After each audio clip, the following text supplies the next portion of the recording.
Hey guys, you join me here Snow86 and we are back on Ladyhill. So as you can see, oat harvest is underway. We are into the start of July. Had a little bit of rain in June and whatnot, but for all intents and purposes we got our hay in, which is the most important part. I think we got 30 odd bales or 26 bales, something around that mark anyway. So we have a nice chunk of hay now again in our shed, so pressure is off on that count, guys. So we are now just out here doing our bit. As I say, the canola is not ready yet, but should be in a day or two. I think it's getting pretty close. We have built the pasture as well, close to the yard, so we now have two pastures on the go, and we have our herd split amongst those two pastures. So again, it should make our life a little bit easier.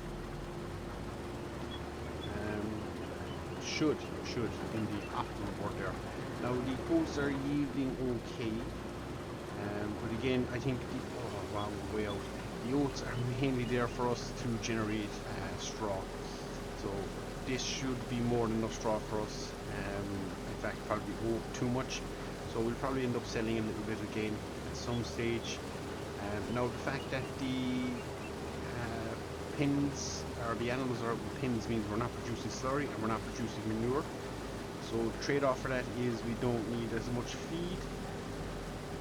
So I'm starting to think that maybe the pins or the pastures might actually disappear. We'll see how we get on.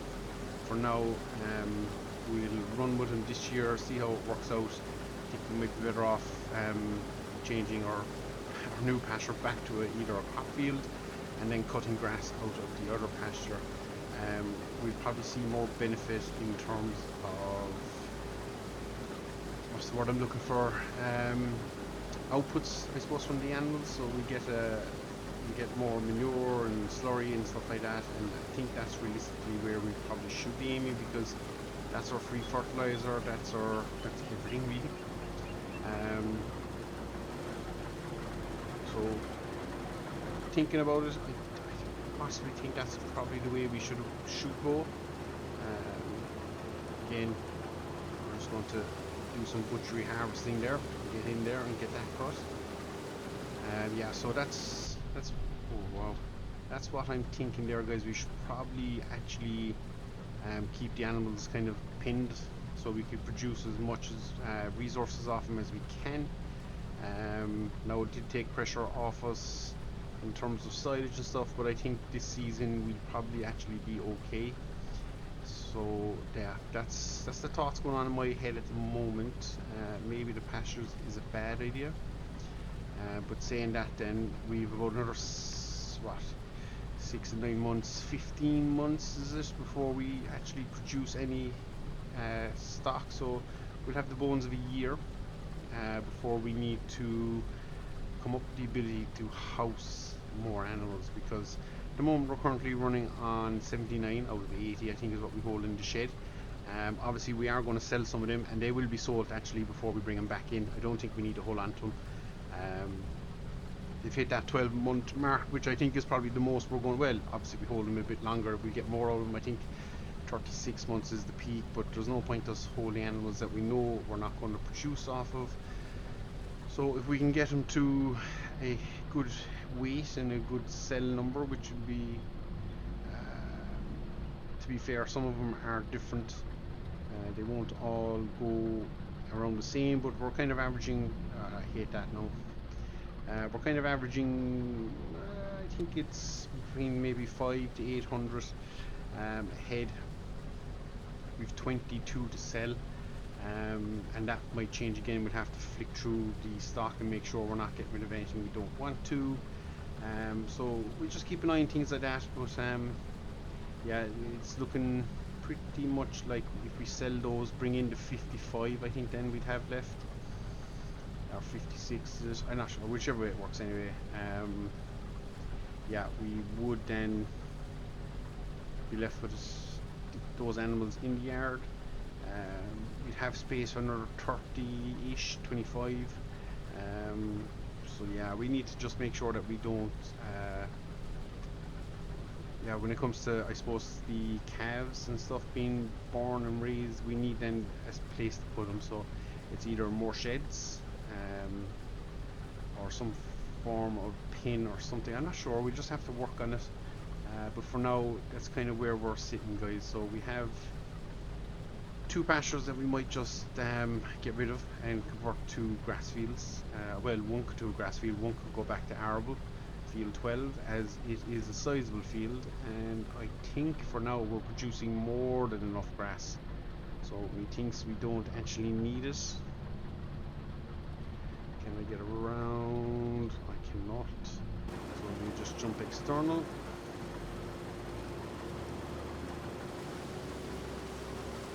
So we're doing alright. Again, crop that's not yielding the best, 4.85 there. So it's not a high yielding crop by any stretch of the imaginations, but it does give us a bit more flexibility in our growing season, which is what we're looking for here as well. So that's why we picked oats. Because literally once this is done, we can come straight in here, plant canola.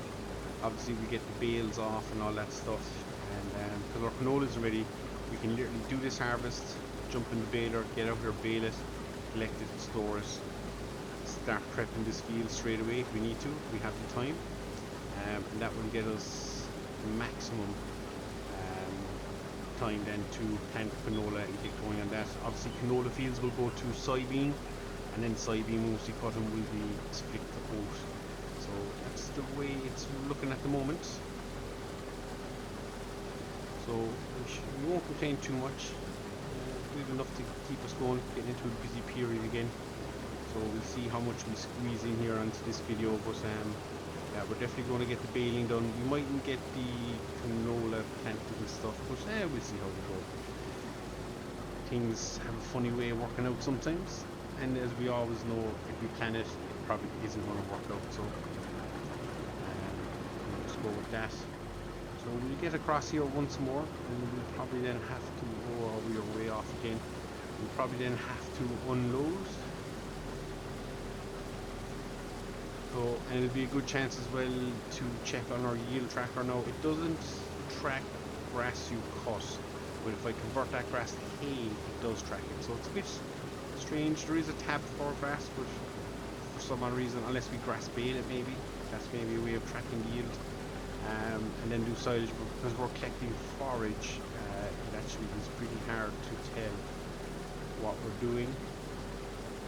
But because we will be doing a hay cut nearly every year,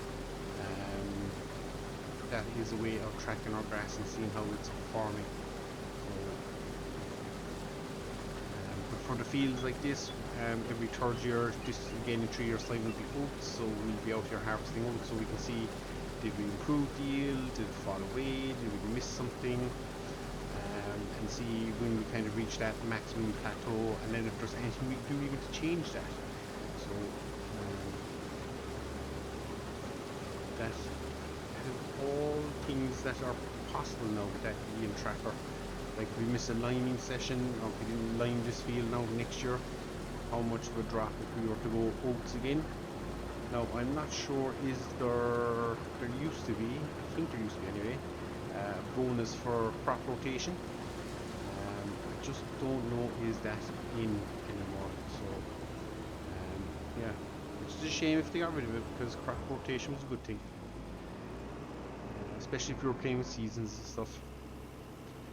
So the keen-eyed of you might have noticed our red rock trailer is gone, and we're now rocking a Bailey trailer. So the reason for that, and it's purely personal preference, the sound effects off that red rock used to drive me crack. It is the loudest trailer going.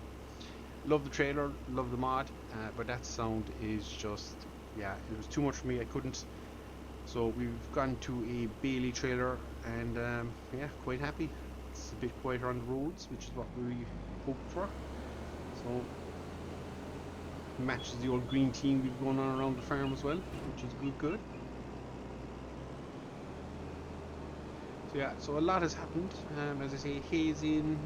We're out here rocking the oats now, and yeah, we'll be getting straw in shortly after this. So it'll be all actions here for the next couple of episodes. We'll be pretty busy. Canola harvest will be coming up. And then we're into planting again and working fields. We'll be looking at another grass cut, which will probably all go to silage. And that's another reason I think if I don't carry the animals in the yard all year, I think we're going to end up with a huge surplus of silage, which I don't think is there much use in selling. It's not worth as much as it used to be to sell it. So it could be a case we bring it to the BGA, sell it off that way, like the manure, but again they can only take small quantities, so we just have to see how that goes. So for now I'm going to crack on. We're more or less finished this field, and I'll jump back in here in a little bit, guys, and we'll be with the baler on the back of the ear, and yeah, we'll see how many bales we get out of it. And we are back, guys, out with the baler, hitting it hard. So I think my initial count of hay bales was a little bit out. I looked at my bale counter. I think we were on 22 and now we're on 54, so that would tell me we got 32 bales. So I was going to say 22, but actually we had more than I thought, which is fantastic. So that is always good to get. It's always a happy thing. So we should be here-ish, there, yeah, perfect. So we'll see how many we get out of this now. We've reset the counter again, so it is handy when we reset it, because it just lets us kind of get an accurate measure of what we're actually getting off fields, which is always a good thing to know. So again, I'm not 100% sure how much or how many bales we'll get here, but anything is better than nothing. We'll just close that door again. This is my quick peek key. I was looking for that.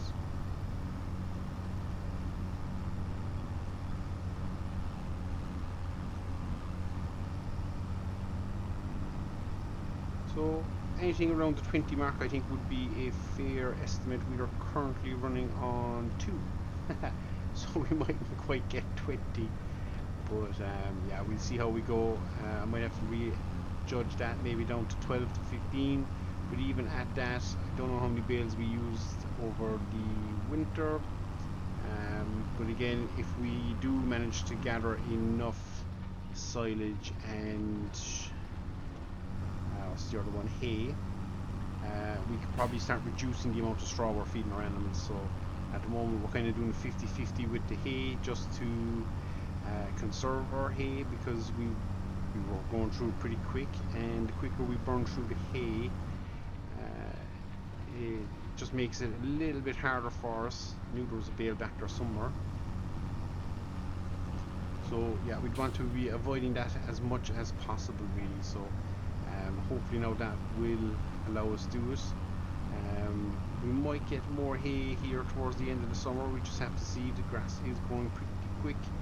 We might be able to do another cut towards the end of August, start of September, and if we manage that, we're really banking then on silage being able to carry us, and this is where the pastures, you see, then come in handy. So what do you do? What do you do? At the moment we're going to kind of settle for I think the production is probably a better way to go, especially at the early phase stage where we're not really rolling in that much money. So being able to sell the manure, being able to use the fertilizer and all that, or the slurry as fertilizer, and the digestate we're getting from the manure that we're processing is all handy stuff to have. So probably would be the better option to stick with that, but we just have to see. We'll jump external here for a little bit as we loop around the field. So we've our headlands done. We're literally on the ups and downs now, just trying to get as much straw as we can. So you can see 1, 2, 3. There is one down there. There's the 3 bales we've made so far. That's not great. Soon to be 4, I suppose. We are way off track. We'll try and pull that back. So yeah, we've literally made 3 bales. Yep. That's exactly what the counter is telling me as well. So not great. We could be lucky to end up at 10 here at this rate. But and I wasn't planning on baling soybeans or canola straw because it's just not the best stuff to bale. But if we have to, we will. So we'll just keep an eye on it as we're going. We'll see if it is looking like it's going to be a bit of a mess out there. We might end up doing it, but as I say, we don't really use a whole pile of straw for the bedding. It tends to be low enough yield or low enough consumption of it, so we might get away with this. It might work out in our favour. We'll just have to see, guys. But as I say, we can always reduce the amount of straw we're feeding the animals. We don't have to be feeding them straw. So I would rather probably keep the straw for the manure because I think that's probably a better benefit to us. So that's my thoughts on that. But yeah, other than that, as I say, this field now is more or less ready to go for planting of canola once we hit the window. I think it's August is the window for planting.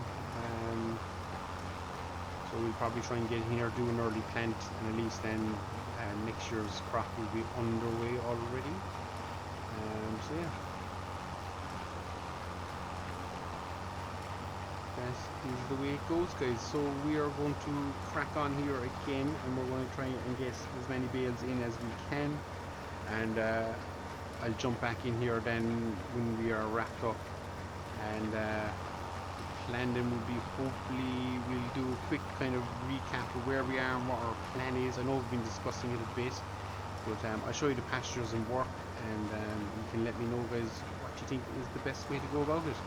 Should we just scrap the pasture idea and concentrate on the grass and arable side of life and keep the animals producing resources that we can either sell or use to put back into the farm, or do we keep them out in the pastures during the summer? It's a 50-50. I think with money being so tight, we're down to 30,000. We've no more selling of stuff until at least January, so we've got a hold tight till then. But saying that, we should, fingers crossed, should have a cracking yield of canola. So that should be helpful. I think we sold our soybeans at about 9,000 litres for 12.5, something like that. So we've made a little bit of money, but then that was used in making our new pasture. So we'll waste a little bit of money on that pasture idea, but it's probably worth finding out now that it doesn't work, instead of converting a lot more grass fields and arable fields to pastures. So yeah, we'll just see how it goes. It does mean that we spend a lot of our life feeding animals, but that is the joy. Once a day, making a mix and feeding our animals. But yeah, as I say, that is the joys of it, guys. We just have to kind of see how it all plays out, really. So as I say, I'm going to crack on here, keep baling, and we'll come back in a little bit and we'll just do a quick recap on where we are, as I say, on the farm. Kind of maybe set a goal, long-term goal. Obviously clearing the loan is one, but maybe building a new cow area, because at some stage that is going to become a concern as well. So until that moment, guys, I shall leave you, and I'll see you all in a second. So we are back at the farm, guys, and we have produced 10 bales of straw, just for the record. But you can see here we have a little bit of food left over. There's a small bit of straw in there. Manure isn't growing and slurry isn't growing, so it's a little bit concerning, because we are going to chew through that slurry when we get to cutting. No, we haven't slurried any of the fields per se just yet, so that is going to be another issue. Now this field was fairly patchy, and you can still see some of the patches, but it went through a bit of a regrowth, so that was handy in a way, because it's brought the meadow back up to 15,000, so we can keep the animals here a little bit longer. And if we pass through this one, excuse me, you can see we are down to 18,000 litres here, so they're consuming it fairly quickly. It's looking fairly patchy. Now we have 55 animals out here, and you can see they're all gone from the small calf stage to the big stage. I wonder, can we spot our bull? There he is. Look at him. There's Eco the bull, still running around. Yep, I think that is him, isn't it? Does it say his name? Yep, there he is. Bull. He is 7 months old. So we have another 5 months before he hits maturity or puberty, whatever you want to call it. So we actually can't impregnate any cows for another 5 months. So it was a little bit of a mistake on my part, but yeah, we'll noted it for next time. Hopefully we don't make that mistake again. And in here, as I say, we should have 22 animals.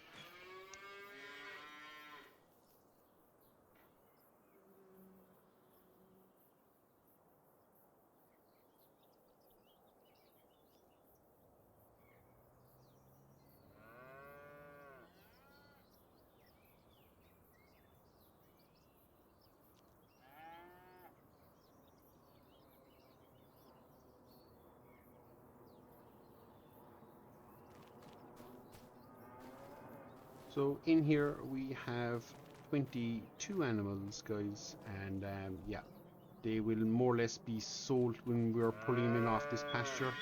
So this pasture holds 50 all in, so it's not the biggest, but again, it serves a need. Might be handy to whack out 50 calves there early next year and keep them on grass for a while. We just have to see how it plays out, but for now that is our scenario.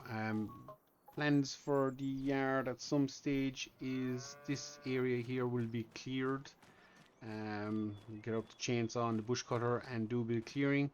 See what space we have. I think, I might be wrong, but I think I can get a cattle shed down the side here, and I might be able to squeeze another one in here.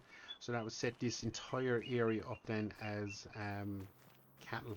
So we'd have the shed here, we'd have another 2 down here, and that would give us a fair chunky capacity. Obviously those 2 will happen in stages, 1 at a time, and again the third one might not happen if we don't need the space.